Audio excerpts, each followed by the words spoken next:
జగన్మోహన్ రెడ్డి మాట్లాడుతూ, నేను ఒక మాజీ ముఖ్యమంత్రిని, చంద్రబాబు నాయుడు గారు నన్ను అవమానిస్తున్నారని చెప్పేసి అంటున్నాడు. నేను జగన్మోహన్ రెడ్డిని ఒకటే అడుగుతున్నా. నువ్వు ముఖ్యమంత్రిగా ఉన్న సమయంలో అసెంబ్లీలో నీ సాక్షిగా నీ పార్టీకి సంబంధించినటువంటి ఎమ్మెల్యేలు, ముఖ్యంగా ద్వారంపూడి చంద్రశేఖర్ రెడ్డి లాంటి వాళ్ళు చంద్రబాబు నాయుడు గారిని వారి కుటుంబ సభ్యుల్ని అసభ్యకరంగా మాట్లాడినప్పుడు నువ్వు వెకిల్లో ఉన్నవి ఊరుకున్నావు కదా, అప్పుడు అది చంద్రబాబు నాయుడు గారికి అవమానం కాదా? మరి ఉండవల్లిలోని చంద్రబాబు నాయుడు గారి ఇంటి మీదకి అప్పుడు మంత్రిగా ఉన్నటువంటి జోగి రమేష్ తన మంది మార్బులను వేసుకొని వచ్చి మరి వారి ఇంటి మీద చంద్రబాబు నాయుడు గారి ఇంటి మీదకి దాడికి ప్రయత్నం చేసినప్పుడు అది చంద్రబాబు నాయుడు గారికి అవమానం కాదా? అదేవిధంగా తెలుగుదేశం పార్టీ కార్యకర్తలందరూ కూడా దేవాలయం లాంటి తెలుగుదేశం పార్టీ కేంద్ర కార్యాలయంపై మరి నీ పార్టీకి సంబంధించినటువంటి నాయకులు కార్యకర్తలందరూ కూడా వచ్చి దాడి చేసినప్పుడు అది చంద్రబాబు నాయుడు గారికి బాధ కాదా, అవమానం కాదా? అదేవిధంగా కర్నూలులో కార్యకర్తల సమావేశానికి వెళ్ళి అర్ధరాత్రి సమయంలో బస్సులో నిద్రపోతున్నటువంటి 70 సంవత్సరాల వయసు పైబడినటువంటి చంద్రబాబు నాయుడు గారిని స్కిల్ డెవలప్మెంట్ కేసుకు సంబంధించి ఎంక్వైరీ అని చెప్పేసి తెల్లవారులు కూర్చోబెట్టి మరి తెల్లవారిన తర్వాత అరెస్ట్ చేసి 2 రోజుల పాటు నిద్ర లేకుండా కూడా ఒక మాజీ ముఖ్యమంత్రి, ఒక ప్రధాన ప్రతిపక్ష నాయకుడు, మరి ఒక జెడ్+ కేటగిరీ ఉన్న వ్యక్తి, ఒక 70 సంవత్సరాలు పైబడిన వ్యక్తిని మరి 2 రోజుల పాటు కూడా నిద్ర లేకుండా అరెస్ట్ చేసి జైలు పంపించినప్పుడు మరి చంద్రబాబు నాయుడు గారికి అవమానం కాదా? అదేవిధంగా రాజమండ్రి సెంట్రల్ జైల్లో మరి స్కిల్ డెవలప్మెంట్కి సంబంధించి ఎవరు కేసు పెట్టింది లేదు, దానికి ఒక సాక్ష్యం లేదు, ఒక ఆధారం లేదు. అయినప్పుడు కూడా 70 సంవత్సరాలు పైబడిన వ్యక్తిని 53 రోజుల పాటు మరి రాజమండ్రి సెంట్రల్ జైల్లో పెట్టి ఆయన ఆరోగ్యరీత్యా, ఆయన వయసు రీత్యా కూడా కొన్ని కనీస సౌకర్యాలు కూడా మరి ఆ రోజున సెంట్రల్ జైల్లో కల్పించకుండా నువ్వు కల్పించినప్పుడు అది చంద్రబాబు గారికి అవమానం కాదా? అది చంద్రబాబు గారికి బాధ కాదా? అదేవిధంగా అసెంబ్లీ సాక్షిగా చంద్రబాబు నాయుడు గారి సతీమణి భువనేశ్వర్ గారిని వ్యక్తిగతంగా తిట్టినప్పుడు మరి అసెంబ్లీ సాక్షిగానే చంద్రబాబు నాయుడు గారు కన్నీటి పర్యంతమైనప్పుడు మరి చంద్రబాబు గారికి అవమానం కాదా, బాధ కాదా అని అడుగుతున్నా.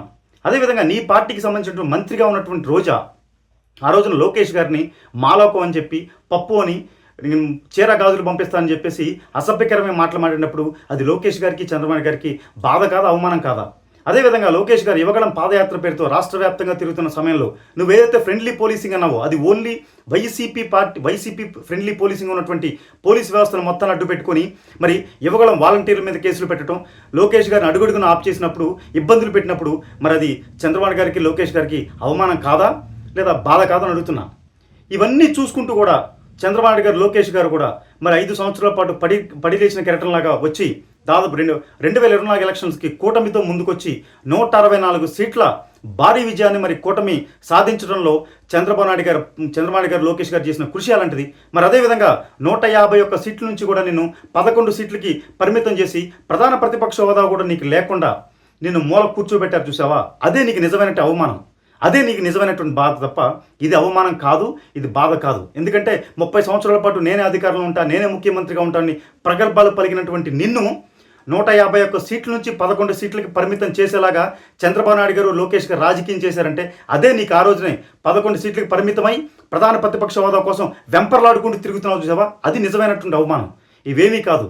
నువ్వు నీ ప్రభుత్వంలో చేసినటువంటి పనులు ఒక్క పనైనా కూడా లోకేష్ గారు, చంద్రబాబు నాయుడు గారు ఈ రోజున సీరియస్గా తీసుకుని ఉంటే నీ పార్టీకి సంబంధించి నువ్వు కానీ, నీ పార్టీకి సంబంధించిన మాజీ మంత్రులు, ఎమ్మెల్యేలు కానీ, కార్యకర్తలు కూడా ఎవరు రోడ్డెక్కి జెండా పెట్టుకునే పరిస్థితి ఉండేది కాదు.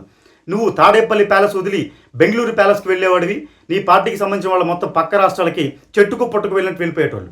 కానీ చంద్రబాబు నాయుడు గారు ప్రజాస్వామ్యబద్ధంగానే, లీగల్గానే వెళ్ళాలని చెప్పి అనుకునే మనిషి కాబట్టి, ప్రజాస్వామ్యవాది కాబట్టి ఇప్పటికి కూడా నువ్వు, నీ మనుషులు ఇప్పటికీ మీడియా ముందుకు వచ్చి అడ్డగులుగా లోకేష్ గారి గురించి, చంద్రబాబు గారి గురించి, కూటమి ప్రభుత్వం గురించి, పవన్ కళ్యాణ్ గారి గురించి మాట్లాడతానంటే అది చంద్రబాబు నాయుడు గారికి ఉన్నటువంటి గొప్పతనం అని చెప్పి సందర్భంగా తెలియజేస్తూ, నీకు ఎప్పుడైతే నువ్వు 70 సంవత్సరాల వయసు పైబడినటువంటి వ్యక్తి, ఒక మాజీ ముఖ్యమంత్రి, ఒక ప్రధాన ప్రతిపక్ష నాయకుడు, జెడ్+ కేటగిరీ ఉన్న వ్యక్తిని కూడా ఏమాత్రం చూడకుండా నువ్వు ముఖ్యమంత్రిగా ఉన్న సమయంలో కన్ను విన్ను కానకుండా చేసి ఏ రకమైన అవమానాలు గురి చేశావో, మరి ఈ రోజున నువ్వు ఒక ప్రధాన ప్రతిపక్ష నాయకుడు కాదు, ఒక మాజీ ముఖ్యమంత్రివి, పులివెందుల ఎమ్మెల్యే మాత్రమే, ప్రధాన ప్రతిపక్ష నాయకుడు కూడా కాదు.